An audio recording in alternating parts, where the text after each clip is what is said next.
maybe just to kick off with the first question, back to you, Sean. What are, do you think, the specific economic risks and opportunities from a U.S. perspective of this growing force in China?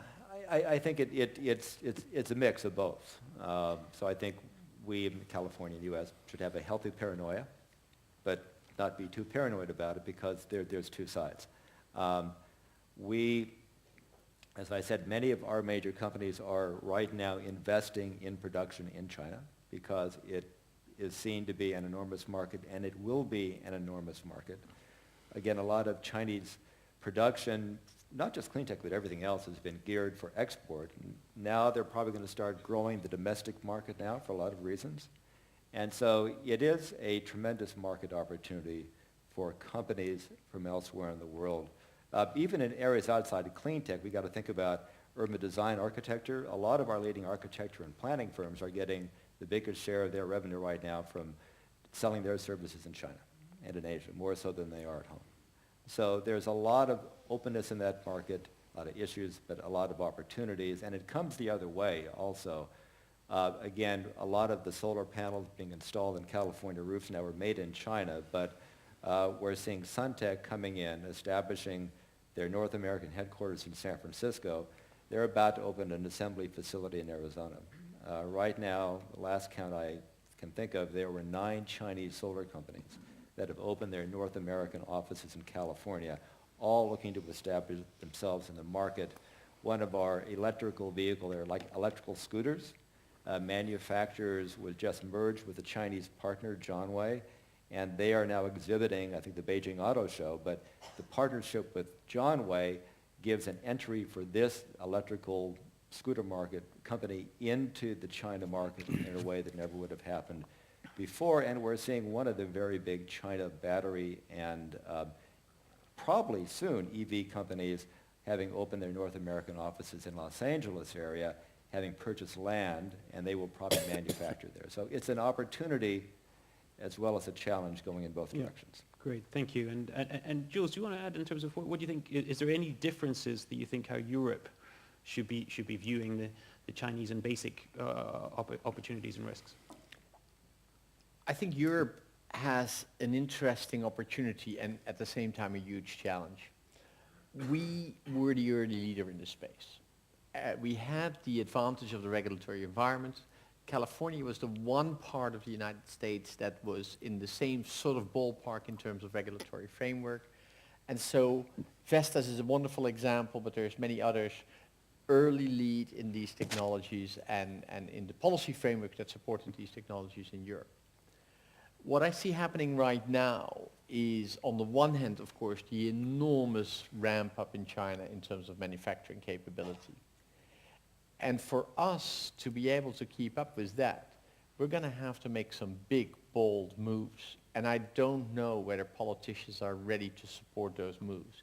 It is certainly true, what we also heard in the panels earlier today, that some of the existing businesses are very hesitant to help make that transition and are holding sort of off.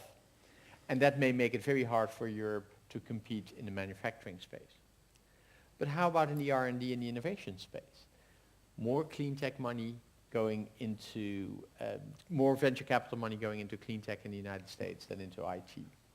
All the smart kids at MIT and Carnegie Mellon and Berkeley choosing to study in this space, in the energy and electricity space, rather than in IT.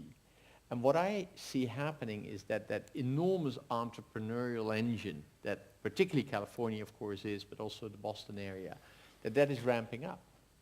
And we will be able to keep pace. Because there again, if you look at the Lisbon agenda that Europe touted for the past 10 years, we have failed to create in Europe the most competitive knowledge economy that we aimed to be under Barroso I and before.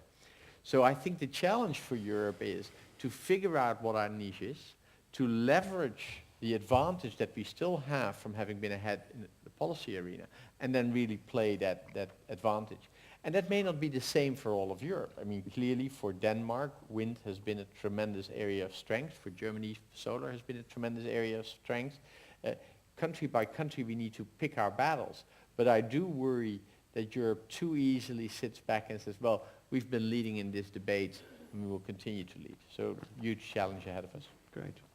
And then to switch gears slightly to the private sector, the global firms on the wings here. In terms of what I thought was very different about the way we approached the same problem here was, Hans was saying basically it's a global market and almost take it by sector. And then Preben, you're talking about more about sort of local effects and initiatives that could have global spillovers. To start with you two, what do you think are the biggest, if you were an entrepreneur, what advice would you give that entrepreneur saying this is the sector that's the lowest hanging fruit now? And if you were a VC firm or capital moving, and Hans, this is more than hypothetical, if there's capital moving, where would you move it into first? So where's the lowest hanging fruit for us now? Current political framework intact, current technology, where's the market? We'll start with either end. Who's ready to go first? So that is not an easy question to answer. Look from an entrepreneur, then you look at a fairly local entity, as it's a small company. And I think what we have talked about is the importance of markets. I mean, markets will really drive development and will provide the funding to go further and grow into larger companies. I think what you've seen here in Denmark in terms of requirements on wind has created Vestas. If we have policies, if we look upon it from a Nordic perspective, we have very strong requirements on society in total, on building requirements, on energy efficiency and so on. That can really help companies to develop here locally, to identify and to find projects where you can go through the learning curve with companies from different parts of the world. Because I think collaboration is much more important for the future, also for small companies to work with larger companies to find, because one of the major challenges is channel, how do you go to market? But really, I think what is most important is to drive projects where we can implement new solutions in a good way, and there go through the learning curve and expose technologies that are available to the global market, that this is available. That's where I think we can help the entrepreneurs the best way. Okay, but keeping your investment strategy close to your chest. No, but yeah. No, the problem we have is we invest in so many different areas. So if we talk about, we're looking at both. I mean, energy efficiency is definitely key. I think that everyone agrees that is the fastest payback period, right? Of course, as a traditional energy generation, distribution, and consumption, all three areas are of interest to us. And of course, we focus on areas where we're strong. That's where we primarily look for market opportunities, because that's the easiest for us to bring to market. Great, thank you, Preben. Yeah. Well, I'm not in there to pick a winner technology, but I would sort of recommend that those interested in this field that they engage in this whole community of the clean tech business. And there are now, I tell it once again, with this Copenhagen cluster or clean tech cluster, there are people. There is a community gathering here, and then you can find your way of being part of it. Depending on where you are in the value chain, but it's very useful to connect with this. And I think these clusters are so important. I mean, GE, very big companies, they have a lot that they can do themselves, but even you have cooperations with lots of other parties, and this clustering with brain capacity, attracting people, bright brains, is so important for companies to engage in. And one point on that is that these clusters should be careful not to become too small in their scope. Like here in Denmark, one may raise the question, do we really need to have one Aarhus cluster, one Copenhagen, or isn't it just too small? Could it be recognized outside in the big world that why do we have two here? So. I've probably got time for two questions from the floor. If we can put the lights on, if anyone's got a couple of questions, and I've only got time if somebody briefly identifies themselves, and then as they say, a great question is a short sentence with a question mark at the end. Yeah, we've got one down here and one down here. That's our two. Thank you very much. And if we could just ask them briefly, and then we'll put them to panel. David Miller. I'm not the mayor of Toronto. I work in climate change communications based in Copenhagen. Regarding the smart grid, that's seen as being very necessary.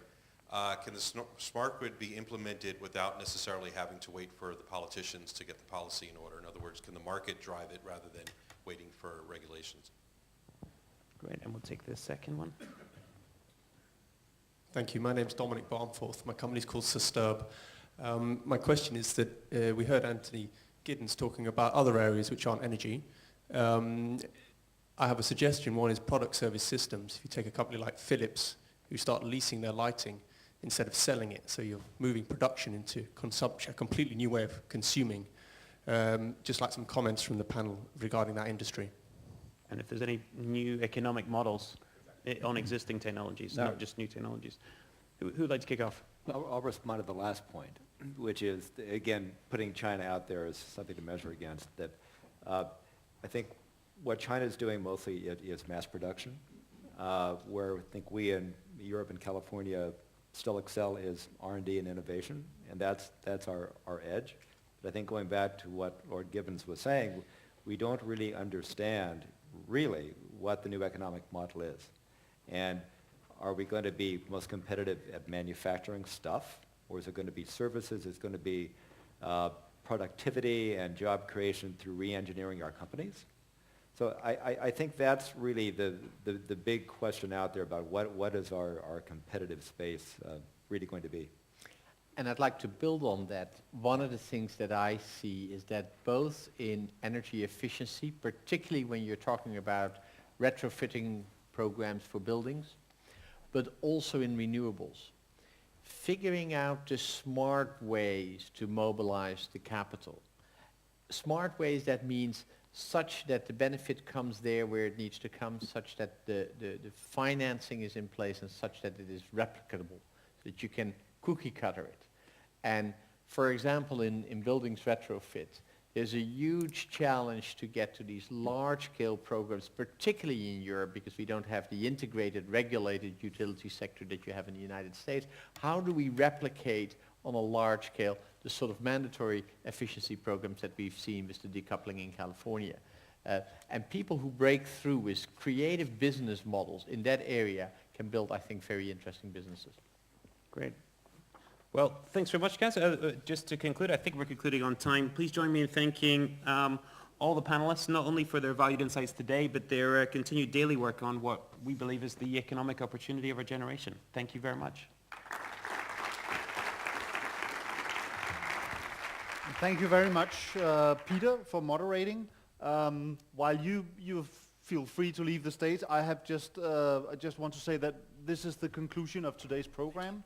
Tomorrow we will start in the exhibition area at 9:15 with the governor of Colorado, Bill Ritter, whose state has been mentioned many times today, and EU Commissioner on Climate Action, Connie Hedegaard. So stay tuned and see you tomorrow. Thank you very much.